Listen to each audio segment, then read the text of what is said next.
नमस्कार, मार्केट पंचनामे में आप सभी का स्वागत है। मैं हूं सुमित और भारतीय बाजारों के लिए एक और बढ़िया सत्र जबकि अच्छी खरीदारी का दौर देखने को मिला आज निफ्टी के अंदर। मिड कैप इंडेक्स नए रिकॉर्ड स्तरों पर बंद हुआ। सेंसेक्स करीब 450 अंकों के आसपास की बढ़त के साथ बंद होता हुआ दिखाई पड़ा। 72,000 के ऊपर आज सेंसेक्स की क्लोजिंग आई। निफ्टी में भी एक अच्छी बढ़त आज के सत्र में देखने को मिली। करीब करीब 3/4% का उछाल था। 21,929 930 के जोन्स में निफ्टी कहीं बंद होता हुआ दिखाई पड़ा।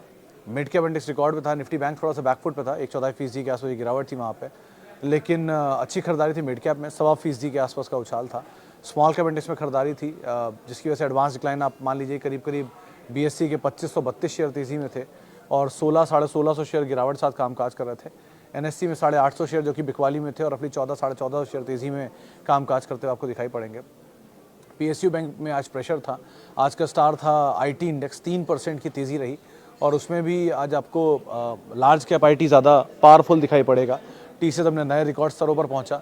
4150 ये टीसीएस का नया रिकॉर्ड है और मार्केट कैप भी 15 लाख करोड़ के पार पहुंची। इनफैक्ट दूसरा बड़ा इवेंट आज यही था कि टाटा ग्रुप की पूरी मार्केट कैप 30 लाख करोड़ पार हो गई, तो एक बड़ा इवेंट रहा आज ये। इसके अलावा आज पूरा आईटी इसमें एचसीएल टेक, इन्फोसिस सब में ही खरीदारी थी। लार्ज कैप आईटी आज पूरा फ्रंट फुट पे आता हुआ दिखाई पड़ा।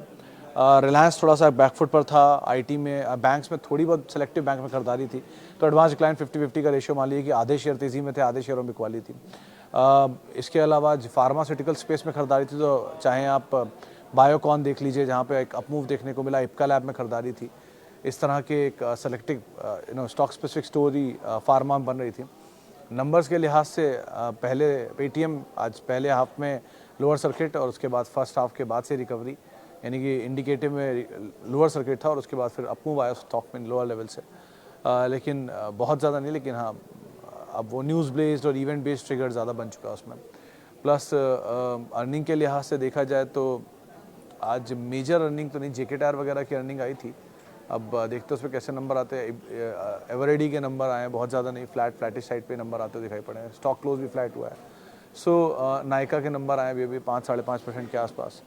सो ब्रिटानिया के नंबर पेंडिंग है जो कि इंपॉर्टेंट रहेंगे। नेस्ले के नंबर कल आने वाले हैं, वो इंपॉर्टेंट है, उसके ऊपर आप नज़र रखेंगे। इसके अलावा टाटा कंज्यूमर के नंबर हैं, ट्रेंड के नंबर हैं, पावर ग्रिड के नंबर हैं, कमिंस के नंबर हैं। ये सब नंबर अभी आने बाकी हैं, आज कल के सत्र में आते हुए दिखाई पड़ेंगे।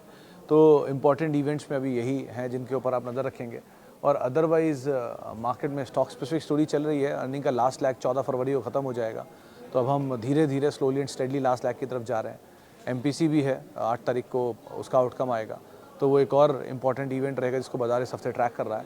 लेकिन अदरवाइज़ मार्केट में भी स्ट्रेंथ बरकरार है। जानकार मान रहे हैं कि तेज़ी बरकरार है और ड्राइवर्स चेंज हो रहे हैं, लेकिन हाँ, तेज़ी तो रहेगी ही। और मिड कैप स्मॉल कैप में एक्शन भरपूर है, इसीलिए आपको जो स्ट्रेंथ है वो बरकरार दिख ही रही है। स्लोली एंड स्टेडली आज इंश्योरेंस तेज था, तो HDFC Life, Max Financial, ICICI Prudential, ICICI Lombard, New India Assurance सब के सब ज़ोरदार तेज़ी में कामकाज कर रहे हैं। करीब 3 से लेकर 5% तक की तेज़ी वहाँ पर बनते हुए दिखाई पड़ी। एक अच्छे अपमूव आज तमाम इंश्योरेंस स्टॉक्स के अंदर थे। इसके अलावा आईटी में आज टीसीएस, एचसीएल, विप्रो, ओरेकल नया ऑल टाइम हाई, एम्फेसिस, ये कुछ ऐसे नाम जो कि बढ़िया तेज़ी के साथ कामकाज करते हुए दिखाई पड़ रहे थे। ओवरऑल मार्केट का ये दिशा दशा रही। अब सवाल जवाब का सिलसिला शुरू कर लेते हैं और बातचीत कर लेते हैं कुछ सवालों को लेकर भी, जो कि फेसबुक और यूट्यूब पे आएंगे। तो सबसे पहला सवाल जो मेरे पास आया है, HDFC at CMP for minimum 10 year, my views. Sunny sir देखो, अगर आप ये एक्सपेक्ट कर रहे हो कि एक अच्छा बैंक जो कंसिस्टेंट हो, तो HDFC बैंक है, इसमें कोई डिनाइल नहीं है। 10 साल के लिए तो ऑब्वियसली है ही, लेकिन ये उम्मीद मत लगाकर चलना कि मतलब डोंट बी टू ऑप्टिमिस्टिक। जैसे जब TCS 2900-3000 आया था, तब भी यही बात थी कि AI था, सबने यही बात बोली थी कि AI आ गया है, ये कंपनी ग्रोथ कमज़ोर है, मैनेजमेंट बहुत एग्रेसिव नहीं है। सब बातें सुनी है मैंने, इसी जगह पे सुनी है, अदरवाइज़ भी सुनी है। और आज TCS ने ऑल टाइम हाई है। लाइकवाइज HDFC बैंक है। जब तक सिचुएशंस इसके विपरीत हैं, सारे कमेंट आपको सुनाई पड़ेंगे। जब सिचुएशन इसकी विपरीत नहीं रहेगी तो सब वो कॉम्प्लीमेंट बन जाएंगे। तो ठीक है, अगर आप एक्यूमुलेट करना चाहते हो, that's a very good bank to accumulate, to hold, to keep it for a longer duration of time. लेकिन रियलिस्टिक रिटर्न की उम्मीद रखना। ये मत सोचना कि ये बहुत बड़ा मल्टी बैगर बन के उभरेगा और यहाँ से 5 गुना हो जाए, 6 गुना हो जाएगा। ऐसा कुछ नहीं होता। ये 20%, 22%, 30% की CAGR से ग्रो किया है। 32% की CAGR है IPO से लेकर अब तक, जो नंबर अब तक हुए हैं। फ्यूचर तो मुझे नहीं पता, लेकिन पास के नंबर मैं आपको बता देता हूँ। 32% की CAGR है IPO से लेकर अब तक। 20% की CAGR इन्होंने पिछले 20 साल में मेंटेन कर रखी है, और ये कंसिस्टेंटली रिटर्न देने वाले स्टॉक्स में से एक है। So it's a good stock to own otherwise, और आप चाहो तो आप रख भी सकते हो लेकर, कोई ऐसा इशू नहीं है, but longer duration of time and keep a realistic view at least. Okay, आगे बढ़ते हैं। सर मैंने 200 शेयर 292 पे टाटा पावर के बाय किए हैं लॉन्ग टर्म के लिए, कैसा है? ठीक है सुहाना जी, अगर आप टाइम दे सकते हो तो इट्स गुड कंपनी। बस थोड़ा चला हुआ स्टॉक ज़रूर है, लेकिन ठीक है, it's good stock from house of Tata. और अदरवाइज़ भी मतलब प्राइवेट पावर प्लेयर्स में पुरानी और बड़ी पावर कंपनियों में नाम शुमार है इसका, ना केवल थर्मल में बल्कि हाइड्रो कह रहा हूँ, सोलर और रिन्यूएबल में भी इनका बड़ा मोटा काम है। और रिसेंटली एक नया सेटअप भी शुरू किया था नासिक के पास उन्होंने। सो अच्छी कंपनी है इन टोटल, अगर आप समय दे सकते हो तो ठीक है, लेकिन थोड़ा चला है इसलिए थोड़ा कॉशियस स्टांस है मेरा, लेकिन अदरवाइज़ आप बने रह सकते हो, कोई ऐसा हार्म नहीं है इसमें।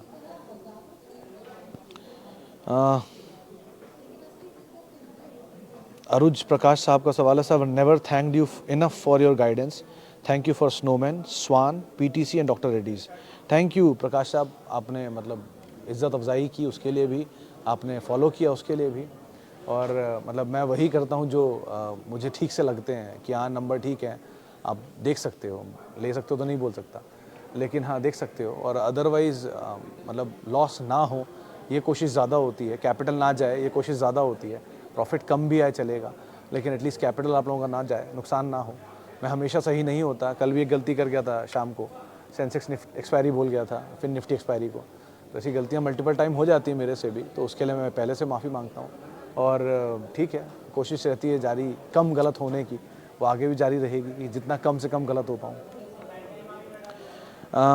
India bulls housing RE right entitlement, तो शबीर सर देखो, राइट एंटाइटलमेंट अगर आप समझना चाह रहे हो क्या होता है, तो जब आप कभी एक मुश्त में शेयर नहीं लेते हो राइट्स के, तो मल्टीपल ट्रांचेस के पेमेंट्स होते हैं, और विद टाइम जैसे रिलायंस ने शुरू किया था RE अपना, तो एक शेयर की एवरेज में मान लीजिए 3 ट्रांचेस हैं, तो 3 ट्रांचेस में उसको पेमेंट आपको करना है, वो RE ट्रेड होता रहेगा अलग से तब तक जब तक उसकी पूरी ट्रांचेस पूरी नहीं हो जाती, तो ये राइट एंटाइटलमेंट वो होता है। अब राइट एंटाइटलमेंट में और कोई कंपनी होती है मैं कुछ ना बोलता, लेकिन इंडिया बुल्स के केस में मैं एक ही बात बोलूँगा कि इस कंपनी का स्टॉक अदरवाइज़ 160 से 220 की रेंज में घूमता है आमतौर पे, जो जानकार हमारे साथ जुड़ते हैं वो भी ये बात मेंशन करते हैं।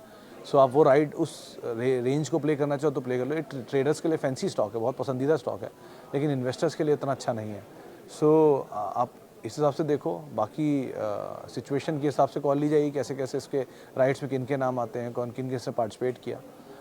लेकिन बाकी प्रेफरेंस यही बोलूँगा कि जब तक ये रेशियो रेंज में चल रहा है, इस रेंज को आप प्ले कर लो।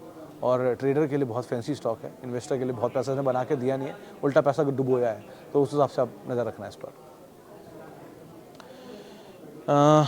Hello Sumit ji, what is buzz related to GMR, is it good to hold, will IndusInd HDFC and Kotak bank go up और exit is good? Anil sir देखो, GMR में बस ये चल रहा है कि कुछ, एक तो GQG ने मान लिया था 68 रुपये 70 रुपये के आसपास, तो वो आपका बन गया बॉटम, वहाँ से ही लोग तेज़ी में आ गए इसमें। दूसरा, क्योंकि एविएशन के नंबर स्ट्रॉन्ग आ रहे हैं, एयर फ्लोज के नंबर अच्छे आ रहे हैं, तो एयरपोर्ट ट्रैफिक के नंबर भी अच्छे दे रही है, तो नंबर एक्सपेक्ट कर रहा है कि बाजार अच्छे देगा। प्लस डीमर्ज हो चुका है कारोबार, डेट का रीपेमेंट की बातचीत है, सो विद टाइम ऐसी चीज़ें इसके फेवर में हो रही हैं जिसकी वजह से लोग लॉन्ग हैं पूरे GMR पे। और कुछ MSCI के इंक्लूजन की बातचीत भी है 95 रुपये के ऊपर। तो ये सब तरह की चीज़ें बज़ हैं बाजार में, सब तरह की खबरें हैं जो इसके अराउंड चल रही हैं, इसलिए तेज़ी देखी जा रही है। अब रही बात आपके कोटक, इंडसइंड, बाकी लोगों की, तो एक ही चीज़ बोलूँगा कि सर कोई भी बड़ा बैंक जो आप एक्सपेक्ट कर रहे हो, कोई भी बड़ा बैंक, उससे आप उम्मीदें भी फिर उतनी ही रखना, मतलब इससे लार्ज कैप वाली उम्मीदें रखना, मिड कैप स्मॉल कैप वाली नहीं। आज ही एक लिंक मैंने किया था वो टाटा ग्रुप का, तो उसमें आपने शायद देखा होगा कि जितनी छोटी कंपनियां थी, टाटा एलेक्सी, टाटा TTML या ऑटोमोटिव स्टैंपिंग्स या बनारस होटल या इंडियन होटल्स, ये जितनी छोटी कंपनियां टाटा ग्रुप की, इंडियन होटल नहीं, बनारस होटल वगैरह, इनके रिटर्न मल्टीपल टाइम्स में है, यानी 30 गुना, 40 गुना, 50 गुना, जबकि टी से रिटर्न 3 गुना, 5 गुना, 6 गुना 10 साल में। क्यों? क्योंकि ये बड़े बेस के शेयर हैं, तो बड़े बेस के शेयर कंसिस्टेंटली चलेंगे, लेकिन धीरे धीरे चलेंगे। छोटे शेयरों में एक बड़ी रफ्तार आती है, तेज़ रफ्तार आती है, समय के साथ आती है, बड़ी रफ्तार आती है। तो इसीलिए एक रीज़नेबल एक्सपेक्टेशन रखेंगे तो खैर दुख नहीं होगा, क्योंकि ये कंसिस्टेंटली रिटर्न देते रहेंगे। लेकिन बहुत अनएक्सपेक्टेड रिटर्न मत रखिए, बहुत अनएक्सपेक्टेड एक्सपेक्टेशंस मत रखिए, तो फिर भी आपके लिए ठीक है। लेकिन अगर आप ये सोच के चल रहे हो कि नहीं बजाज फाइनेंस जैसा रिटर्न आता रहेगा लार्ज कैप में, तो इसकी पॉसिबिलिटी बहुत कम है। ये बहुत ही फ्रैंक एंड जेन्युइन ओपिनियन है, आप अकॉर्डिंगली इसमें कॉल ले सकते हो। सोम डिस्लरीज 292 के भाव से लिए हैं शॉर्ट टर्म के लिए, स्टॉप लॉस क्या रहेगा? केशव सर, अब मैं इसको अब ट्रैक नहीं करता, मतलब मैंने 72 73 में पहली बार ट्रैक किया था, तब ये शेयर फिर 120 पे प्रमोटर की बाइंग थी, 180 पे प्रमोटर की बाइंग थी, फिर 220 पे प्रमोटर की बाइंग थी, फिर वो 300 प्लस भी गया था एक समय, शायद क्लोज टू 400 तक भी गया था। लेकिन एक ही इशू था कि इसमें प्रमोटर ने जो पीएफ का पैसा था उससे इक्विटी खरीदी थी, तो वो बाद में कुछ इशू भी आया था, बाद में रेट वेट भी पड़ी थी, तो इसीलिए उसके बाद से फिर इसको ट्रैक करना बंद कर दिया। सो अब ये एक तरफा चाल दिखा चुका है, तो अब इसमें फ्लेवर इतना है नहीं। अगर आप चाहो तो आपकी कॉल है वो, तो ये सब जो लेवल जहाँ प्रमोटर की बाइंग थी, इनको आप स्टॉप लॉस फॉलो कर सकते हो। लेकिन अदरवाइज़ बहुत स्टीम इसमें है या नहीं, वो नंबर्स पे डिपेंड करता है। और अब मैं वो भी ट्रैक नहीं करता कि ऐसा जूस में दिख नहीं रहा है मुझे, और वो इवेंट के बाद से जो है सिचुएशन इसके अनुकूल रही भी नहीं, तो इसलिए मैं इसमें ज़्यादा काम करता नहीं। तो बेटर है आप प्रमोटर ने जहाँ जहाँ बाय किया वो लेवल को स्टॉप लॉस के तौर पर देख सकते हो। Sir, is IOC right to buy now? Is IOC right to buy now? अच्छा, एक ही सवाल है, 4 बार है। समीर सर देखो, 60 रुपये से देखोगे तो डबल ट्रिपल होने वाला है, लेकिन वैल्यू वाइज हाँ इसमें वैल्यू अभी भी है। बहुत बड़ा पोटेंशियल अपसाइड अब यहाँ से खुलेगा या नहीं ये कहना मुश्किल है, लेकिन बाय वर्थ बाइंग एटलीस्ट है। अगर आप कोई पीएसयू डिविडेंड पे ऑफ के लिए ढूंढ रहे हो और कोई पीएसयू जिसके असेट बहुत अच्छे हों, ऐसी ढूंढ रहे हो, तो एक बार को ओएमसीज देख सकते हो। बस इसमें एक ही केविएट है कि इलेक्शन ईयर है, और अगर फ्यूल प्राइसेस में कोई भी कटौती होती है तो इनके लिए एक बड़ा सेटबैक आ सकता है। सो ऐसा कुछ नहीं हुआ अगर, तो ये इनके लिए सिचुएशन अनुकूल है, लेकिन ऐसा फ्यूल प्राइसेस को लेकर कोई भी चेंज इनके ऊपर इम्पैक्ट कर सकता है। सो वो पार्ट को अगर आप एक्सपेक्ट करके चल सकते हो, या वहाँ पर आपने डिस्काउंट कर लिया वो पार्ट को, तो कोई रिस्क नहीं है।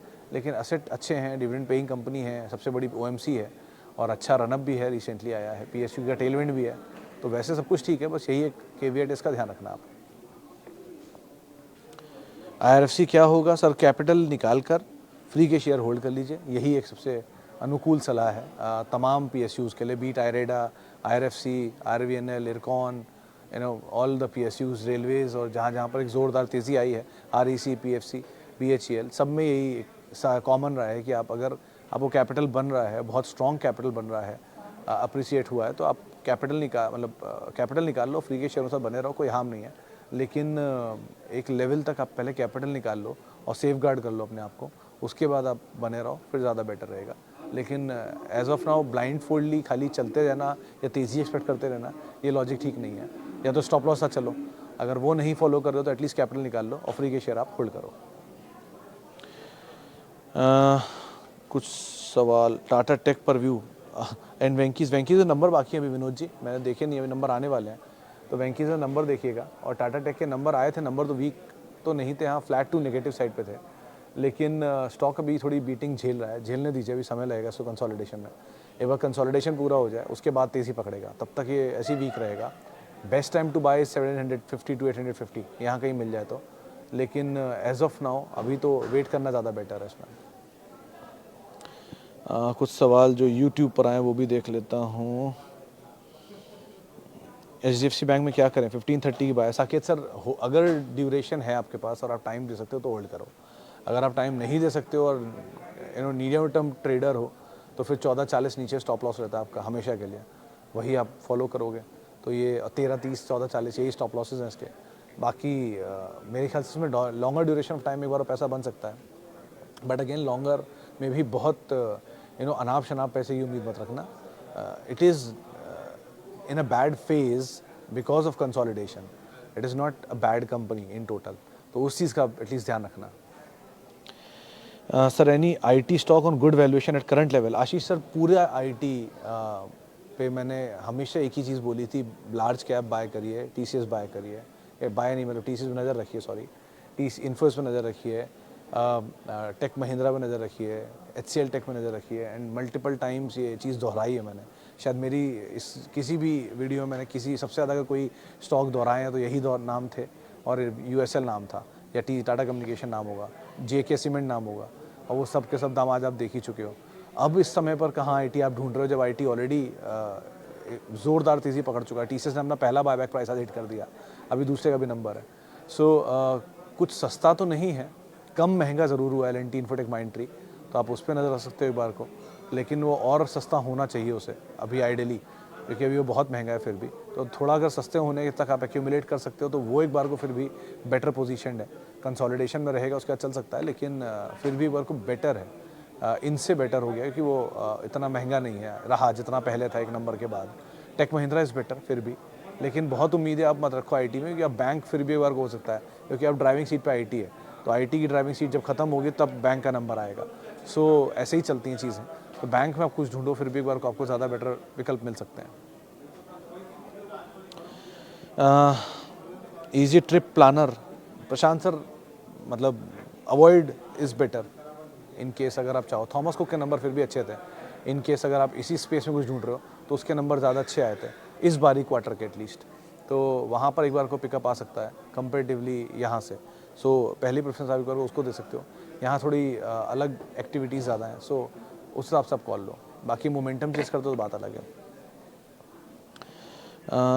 HDFC बैंक हो गया, ईजी ट्रिप हो गया, टाटा मोटर 300 पे लिया है एंड क्वांटिटी 500 है, क्या करूं, होल्ड या सेल? तो 300 रुपये का शेयर आज पहुंच गया 900 रुपये के आसपास, 3 गुना हो चुका है। तो बेटर इज़ कि आप कहीं 200 शेयर बेच दो, 300 शेयर आपके फ्री के हैं, थ्रू आउट लाइफ होल्ड कर लो, सिंपल। ये ज़्यादा इजी सोल्यूशन है कि एटलीस्ट आपका कैपिटल प्रोटेक्ट हो गया और बाकी पोजीशन के साथ आप बने रहोगे। तो कैपिटल प्रोटेक्ट कर लो और फ्री के शेयर के साथ होल्ड करो, ज़्यादा बेटर रणनीति रहेगी। चलिए फिलहाल अब इतने ही सवालों शामिल करूंगा, माफ़ी उन सभी लोगों से इनसे बातचीत नहीं हो पाई। बहुत बहुत शुक्रिया उन सभी लोगों का जिन्होंने सवाल पूछा। आपसे मुलाकात होगी अब 5:30 बजे शाम को, और आप मेरे साथ जुड़ सकते हैं @सुमित रिसर्च, मेरा ट्विटर हैंडल है, सोशल मीडिया हैंडल है। और किसी भी निवेश से पहले अपने वित्तीय सलाहकार की राय ज़रूर ले लें, और CNBC आवाज़ के YouTube और Facebook पेज पे आप हमारे साथ हमेशा की तरह जुड़ सकते हैं। आपसे मुलाकात होती है थोड़ी देर बाद। नमस्कार।